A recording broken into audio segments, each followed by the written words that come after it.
halos malaglag po tayo sa ating upuan mga kababayan nung nakita natin itong mga makakaliwang grupo. Oh, Diyos mio.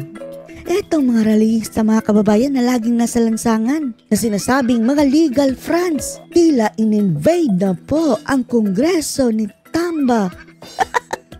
At ito naman si Tamba mga kababayan, hinayaan na magpropaganda itong mga rallyista dyan mismo sa Kongreso. At dito na talaga natin napagtanto mga kababayan na baliktad ang mga utak ng mga ito. Baliktad mag-isip dahil anila para daw sa ikakaunlad ng ating bansa ay dapat masipa na si VP Sara para matapos na daw ang korupsyon sa bansang ito mga kababayan dahil sa 125 million daw na confidential fund ni VP Sara Duterte. Samantalang tikom ang bibig ng mga rallyistang ito mga kababayan sa paglulustay na BBM at ni Tamba. Tingnan nyo, andyan si Saturo Campo mga kababayan, ang convicted criminal na kapartner ni Franz Castro na mga child abuser mga kababayan, convicted criminal ha. Kasama ang mga rallyistang nasa lansangan lang. Teddy Casino, nasabi ni Ka Eric, is talagang member ng mga revolusyonaryo mga kababayan. Oh, eto mga itsura ito. At hindi lang yan, andyan pa si Renato Babalu na dati-rate andun lang sa kalye. Ngayon nakabarong na si Renato at parang nag-astang Mr. Chair ng Kongreso. Panoorin niyo po. Pero bago po yan, gusto po lang natin pasalamatan mga kababayan itong napakabait nating viewer na si Madam Evelyn Presto. Thank you so much po, Madam. Narito po ang video. The opening statements from Teddy. Ang nagsasalita mga kababayan, ang nag-astang Mr. Chair si Renato Babalu. And Liza. Nandun sa kabila. Oh. Magandang hapon po sa inyong lahat. Andyan sila mga kababayan dahil sa pagpa-file lang ng impeachment ni VP Sara Duterte ha. Hinakot talaga yung mga kasamahan nilang hindi kasali. Pinapunta dyan sa Kongreso na wala na pong galang mga kababayan no.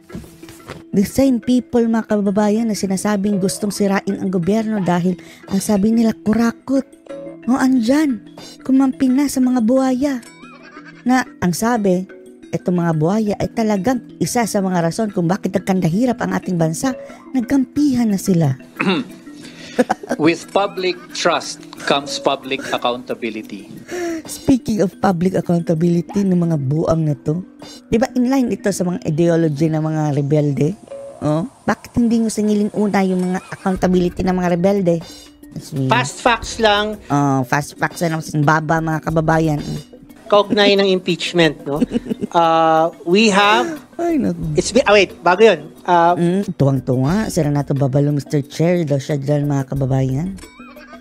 Oh, ang mikropono halos umabot na sa baba Fast niya. facts, it's been almost 2 years since December 2022, since the first tranche of the 125 million peso confidential funds.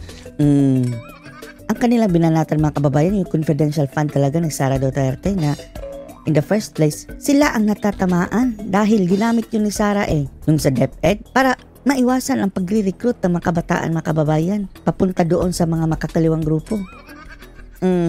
Ngayon, convinced na talaga kayo mga kababayan na nagsabuatan na talaga itong sinatambalos-los pati na itong mga makakaliwang grupong ito. Kung dati-rati, dini-deny pa nila pero ngayon, maliwanag pa sa sikat ng araw, andyan na sila talaga sa Kongreso mga kababayan.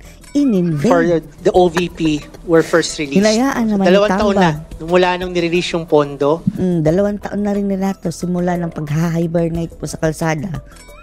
Nagretiro sa kalsada mga kababayan ay na-promote. Andyan na, nakabarong na.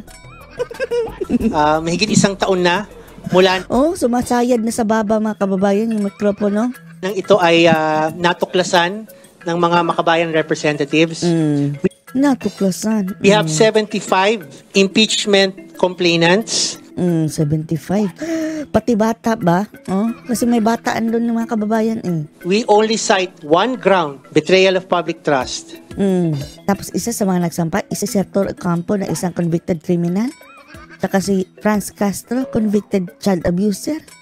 And we have 3 issues related to the betrayal of public trust. So our lawyer, Attorney Nery Colmenares, lawyer na mga kababayan. Nasabi ni Ka Eric, isa ring konpermadong makakaliwa. andun taga-kabilang hanay mga kababayan. What do you expect? Ito lang mga taong ito, di ba? Sa kalsada lang ito We'll dati. go through yung tatlong issues related sa betrayal of public trust. Pransing na mga kababayan.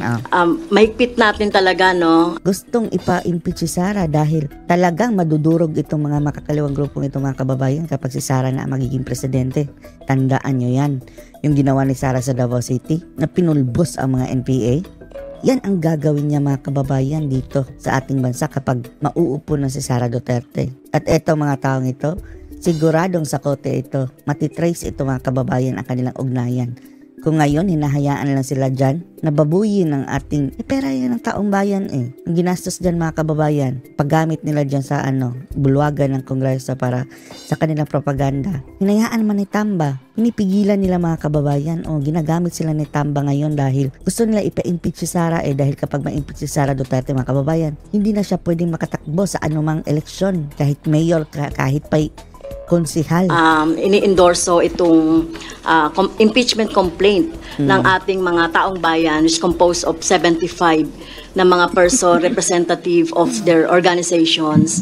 Dahil nakita naman natin talaga yung kulang na lang dyan, di ba? Iba pa ba ito doon sa sinampan ni Saba?